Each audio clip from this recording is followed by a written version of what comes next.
Yo, what's going on, YouTube? And welcome back to Goal Line Hockey. It's your boy Kevin Forte. And today we have to go over the just lunacy of the Edmonton Oilers 2021-2022 campaign. This team has been the epitome of a black and white cookie, of Jekyll and Hyde. They have been the purest example of that I have ever seen. And we'll be going over all the drama in today's video. So let's start off with some of the reports. So this is from Elliot Friedman. There's a lot of frustration in the Oilers' goaltending. Yeah, no kidding. They may be looking at the market.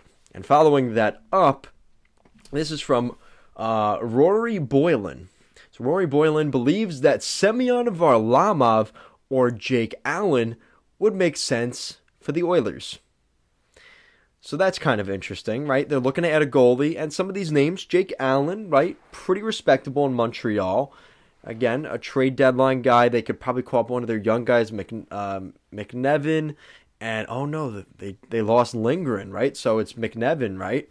And Varlamov, who has been pretty good for the Islanders, but this is Ilya Sorokin's crease right now. Somebody was going by.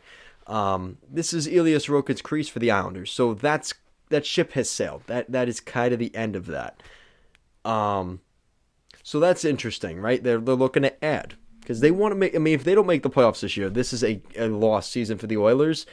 Not a great start for Ken Holland, right? And again, this is now year 2 of the Oilers, and they made the playoffs last year and got bounced in the first round and swept for that matter, right? So they can't have another bad season under Holland because the belief just starts to go away. And this is from Darren Drager.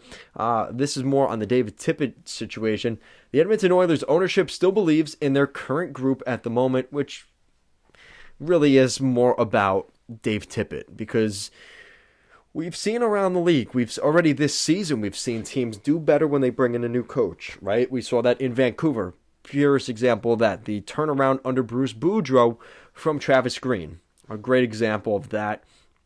The team really struggled this season, and then he came in and kind of just, the new voice in the room just completely changed the vibe of the Canucks, and he came in at the perfect time.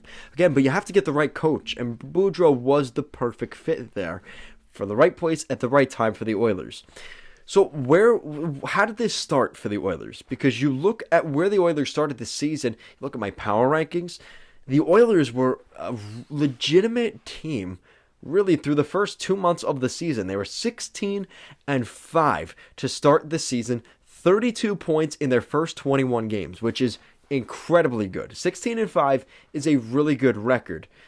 And their last win, which was December 1st against the Pittsburgh Penguins, after that game, it was the beginning of the end for the Oilers. From that point forward, since December 1st, the Oilers have been miserable. So in the 14 games since December 1st, and this is like brutally bad, 2 wins, 10 losses, 2 overtime losses / overtime points. So in a stretch of 14 games, they picked up 6 points.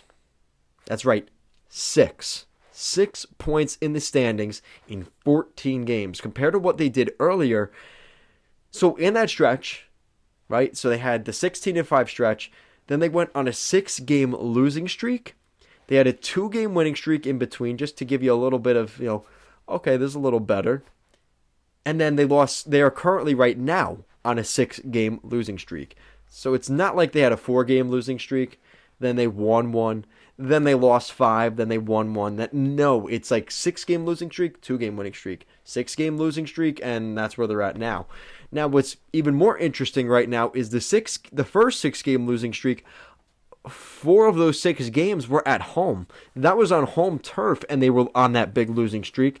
And you were thinking, all right, well, maybe after the Christmas break, going into January, you go on the East Coast. Maybe that'll be better. Yeah, no, it was not. After that game against Seattle where they won, they beat Columbus, and they went on the East Coast and have gotten mauled. Like, absolutely destroyed. I think they lost to all of the Devils, Penguins, Flyers, Islanders, Rangers. They were getting their they were getting clapped by everybody. And their record right now, you look at the end of this road trip, 18-5-2. And you remember what I said earlier in the video. You're seeing it in this visual I have, you guys. When they were 16-5-0, they are now 18-15-2. Incredible. Incredible what a month and a half can do for your team. Wow. Like, the Oilers in 2 months have just nuked what was such an incredibly positive, exciting start. They have just withered away. Now, with that said, a lot of that is the goaltending. The goaltending was pretty solid through that first stretch. Zach Hyman was playing very well. McDavid was in the lineup healthy.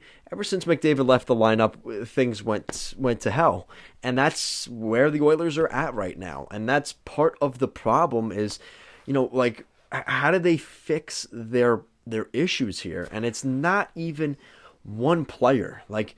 They're talking about bringing in Evander Kane, and I think that would be potentially really good. It could potentially blow up in their face and be really bad too. But I don't know where they sit in terms of, are they a playoff team? Are you trying, here's the thing, right? You look at that first stretch and you think they're a contender. They're a playoff team. They could win the division, the Pacific. And then they do what they're doing now. Which is the real team? Is it the team we saw through the first 21 games or the team we've seen through the last 14 games? And you don't want to sell yourself short when you are that good team, but you also, legitimately, they got burnt out. McDavid, Draisaitl got burnt out, and that's why the Oilers are where they are. And I don't even know if Evander Kane is worth that fix. If it was Sidney Crosby with all the stuff that he's been going through, fine. But when the Oilers have Leon Draisaitl getting, I understand what he was doing. Basically, if you guys haven't seen, he was in a press conference and they were being brutal to him. The interviewer, I forgot, he's a Hockey Hall of Fame interviewer, and he was kind of laying into Draisaitl, and he was getting a little feisty, kind of a little snippy, getting back at him, and he was like.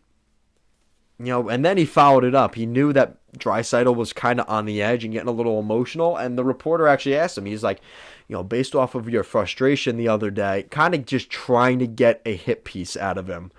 And Draisaitl stayed cool enough where he didn't give the brash answer. So credit there to Draisaitl. But you could tell he's super frustrated. McDavid was asked about it. He said, yeah, we're going through it, but it's frustrating.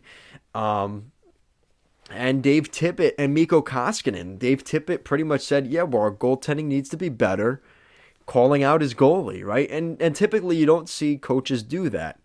But he called out Koskinen. Koskinen kind of fought back and said, yeah, it kind of hurt getting called out by my coach. That kind of, that kind of sucked. Was true, if we're going to be honest. But, he obviously didn't take to it well.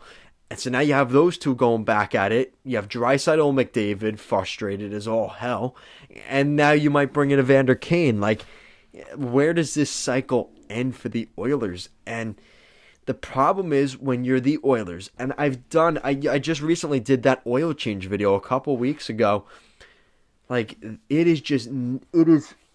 is a soap opera in itself. The Oilers have been an organization that has just been peril. I don't know what else to say when you have a team that had the greatest hockey player ever, number 99. No team in the NHL can wear his damn number. Gretzky, Coffey, Messier, just everything that the Oilers were to what they are ever since then. They had some runs in the 90s, and then really since the mid-90s until now, they have really been the laughingstock of the NHL. And Draisaitl and McDavid were the best things that happened to them. And even then, even with these two players, they still can't figure it out. And it is just so difficult to watch. So guys, let me know what you think in the comment section down below. Is there a fix for the Oilers? Legitimately, they have the best player in the world and potentially the second or third best player in the world in Draisaitl. and we're still saying the same things over and over and over again. When is this going to end for the Oilers? Let me know down below. Guys, thank you so much for watching, and I will see you again next time.